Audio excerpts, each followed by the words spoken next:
नमो नमः। आप सबका कीर्ति संस्कृत स्कूल में बहुत बहुत स्वागत है।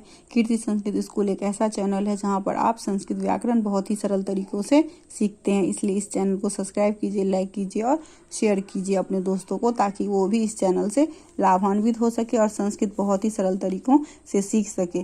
तो अभी हमारा चल रहा है संधि प्रकरण। संधि प्रकरण के अंदर भी हम लोगों ने स्वर संधि को बहुत अच्छे से डिटेल में कंप्लीट कर लिया है। उसके बाद व्यंजन संधि चल रहा है अभी। तो व्यंजन संधि में हमने सुचुत्तु संधि, तुत्तु संधि, जशत्तु संधि और परसवर्ण संधि बहुत अच्छे से कंप्लीट की है। तो आज का टॉपिक है चर्तु संधि।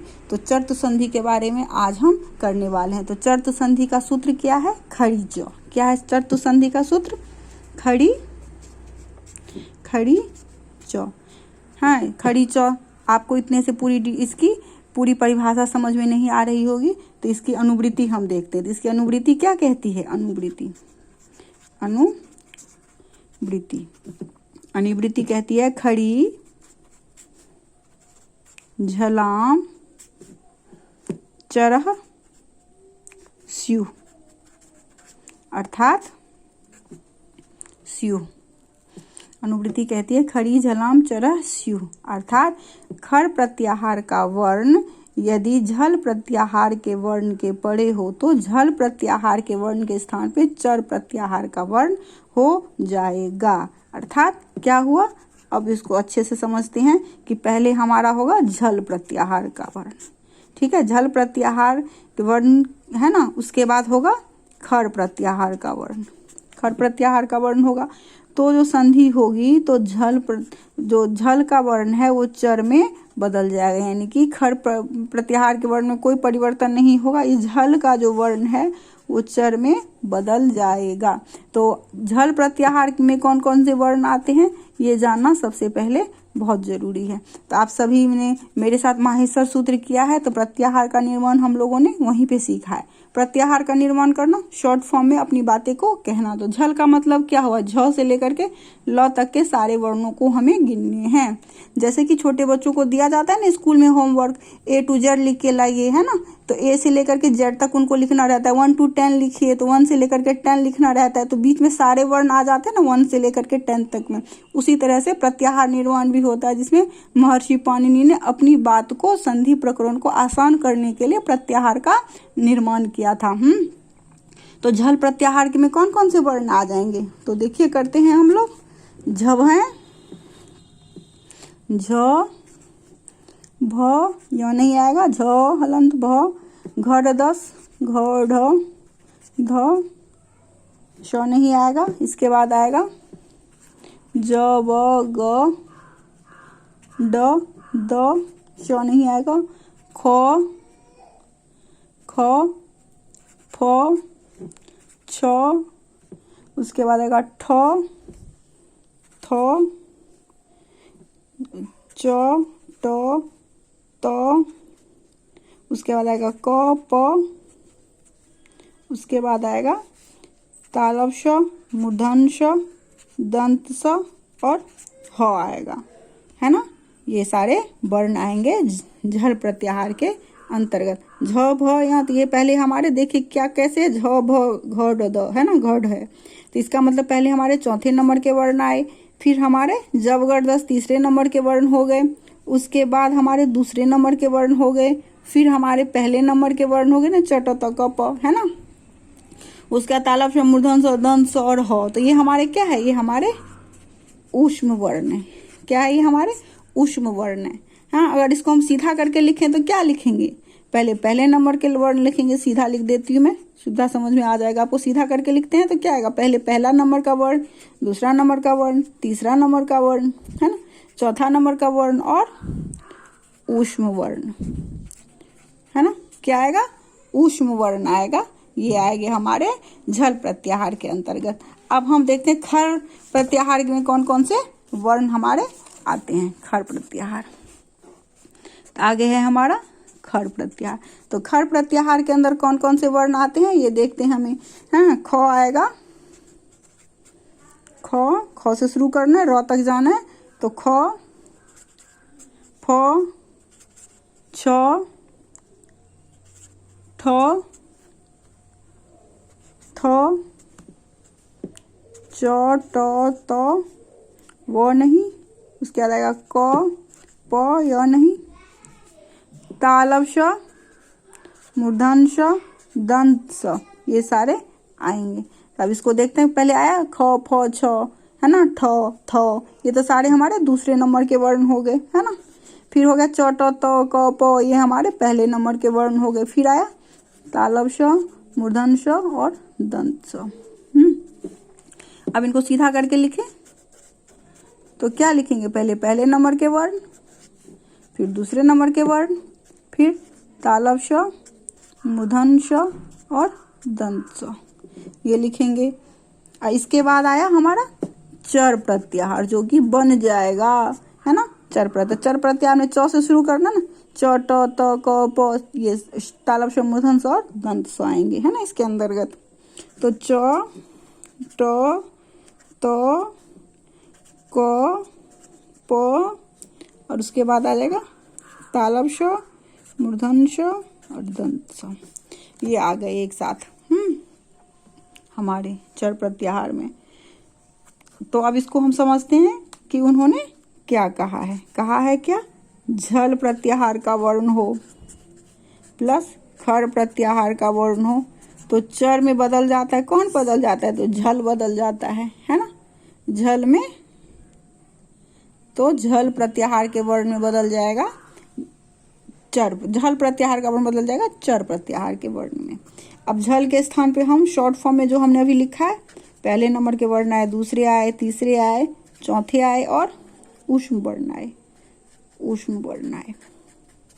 प्लस खर प्रत्याहार में कौन कौन से वर्ण आए, पहले नंबर के, दूसरे नंबर के और तालव श आए, मूर्धन श और दंत स आए, ये वर्ण आए। इक्वल्स टू क्या हो जाएगा, चर में कौन से नंबर के वर्ण है, प्रथम नंबर के वर्ण आए और तालव श, मूर्धन श और दंत स आए, ये हमारे तालव श, मूर्धन श और दंत स आए, है ना, ऐसे करके आए। तालव श, मूर्धन श और दंत स आए, प्रथम नंबर के वर्ण में बदल गया। तो इस तरह से ये हमारा एक तरह से सूत्र बन गया, इसको आप अच्छे से समझ लीजिए। पहले चारों वर्ण हो, उसके बाद पहले दूसरे वर्ण हो, है ना, तो पहले वर्ण में बदल जाते। ऊष्म वर्ण हो, तालव श, मूर्धन श, दंत स हो, तो वो भी तालव श, मूर्धन श और दंत स में ही बदल जाते हैं। इसको और आप एक अच्छे डिटेल से समझिए, ताकि आपको कभी भी कहीं भी कोई भी समझने में दिक्कत नहीं आएगा संधियों को। तो झल प्रत्याहार का वर्ण हम लिखते हैं।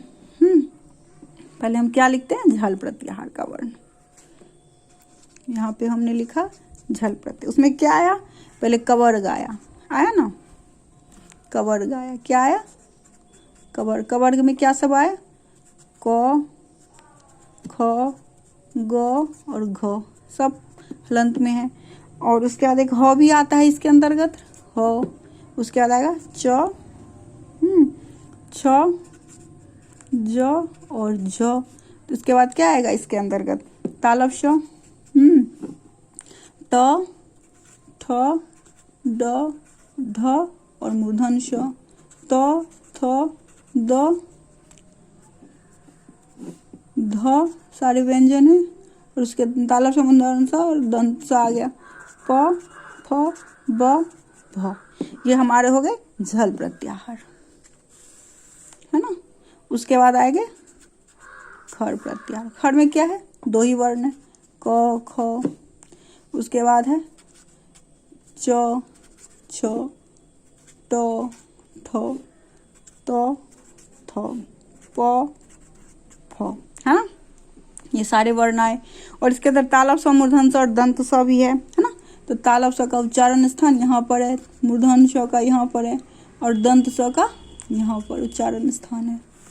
तो किस में बदल जाएंगे, चर में बदल जाएंगे। चर माने पहला वर्ण, क, च, ट, त, प और साथ में तालव श, मूर्धन श और फिर दंत स, ऐसे करके इनका पूरा टेबल बना लीजिए, ठीक है। तो उसमें जो संधि होगी हमारी, यानी कि कवर्ग की संधि, क ख ग और ह में से कोई भी वर्ण खर प्रत्याहार के किसी भी वर्ण से मिले, क से मिले, ख से मिले, च से, छ से, तालव श से, ट, ठ, मूर्धन श, दंत स, त, थ, प, फ, किसी से भी मिले, कवर्ग का कोई भी वर्ण हो। उसी तरह से चवर्ग के किसी वर्ण का संयोग जब खर प्रत्याहार के किसी भी वर्ण से होगा, है ना, शुरू से लेकर के अंत तक के किसी भी वर्ण से होगा, तो वो जो है कवर्ग जो है, कवर्ग यानी कि झल प्रत्याहार जो है वो अपने ही वर्ण के प्रथम अक्षर में बदल जाएगा, प्रथम वर्ण में बदल जाएगा। यानी कि क, ख, ग, ह के जगह पे कवर्ग क हो जाएगा, च, छ के जगह पे च हो जाएगा, है ना। ट, ठ, ड, ढ में से कोई भी वर्ण रहे उसका अगर संधि होगा खर प्रत्याहार के वर्ण से तो अपने ही पहले वर्ण च में बदल जाएगा। टवर्ग जो है ट में बदल जाएगा, तवर्ग जो है त में बदल जाएगा, पवर्ग जो है प में बदल जाएगा, है ना। इस तरह से इसका किसी के साथ भी मेल होने पर ये होगा। अब एक चीज और समझनी है कि तालव स, मूर्धन स और दंत स भी आते हैं हमारे चर प्रत्याहार के वर्ण में। तो चर प्रत्याहार में अगर च, छ, ज होगा, कोई भी वर्ण होगा तो पहले च में बदलेगा या श में बदलेगा, तो है ना। तो ये है श के स्थान पर तो हमारा तालव श के स्थान पर तो च भी हो सकता है, उच्चारण स्थान की समानता है भाई, है ना। मूर्धन श में जो है हमारा ट वर्ग भी हो सकता है, और दंत स में हमारा जो है तवर्ग भी हो सकता है, लेकिन नहीं होगा। क्यों नहीं होगा? इसलिए नहीं होगा कि अगर श के स्थान पर अगर हम श को ही रखते हैं, श के स्थान पर अगर हम श को ही रखते हैं, है ना, तो तीन प्रयत्न में उच्चारण स्थान मिलता है, आभ्यंतर प्रयत्न मिलता है और बाह्य प्रयत्न मिलता है। तो तीनों की समानता हो गई अगर स के स्थान पर अगर हम स को ही रखेंगे तो, है ना। मूर्धन श के स्थान पर अगर हम मूर्धन श को ही रखेंगे तो क्या होगा? उच्चारण स्थान मिलेगा, आभ्यंतर प्रयत्न मिलेगा और बाह्य प्रयत्न भी मिल जाएगा, है ना। तो ट से ज्यादा समानता उसका श का श से ही हो जाएगा, तो वो अपने स्थान पर अपना ही रूप ले लेगा, है ना। इसका भी वही होगा दंत स का, है ना, अपने स्थान पर दंत स ही हो जाएगा। और कोई वर्ण नहीं होगा, यानी कि च, ट और त नहीं होंगे। तालव श के स्थान पे तालव स, मूर्धन स के स्थान पे मूर्धन स और दंत स के स्थान पे दंत स हो जाएगा। अब बात आई कि क, ख, ग, घ में से, है ना, क, ख, ग, घ में से चर में तो ये सारे वर्ण आते हैं, क भी आ गया, च भी आ गया, ट भी आ गया, त भी आ गया, प भी आ गया।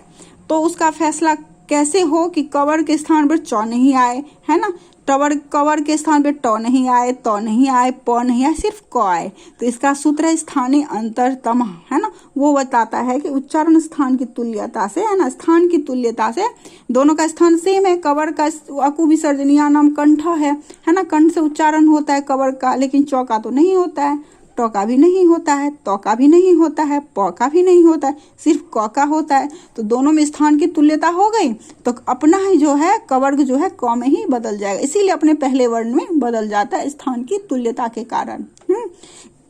ऐसे ही चवर्ग जो है वो स्थान की तुल्यता के कारण, उच्चारण स्थान की समानता के कारण किसी और में नहीं बनेगा, सिर्फ अपने ही चवर्ग के च में बदल जाएगा, है ना। उच्चारण स्थान दोनों का समान हो जाएगा, है ना।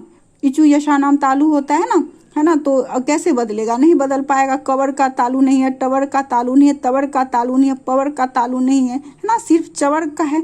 तो ये चवर्ग अपने ही चवर्ग जो है च में बदल जाएगा।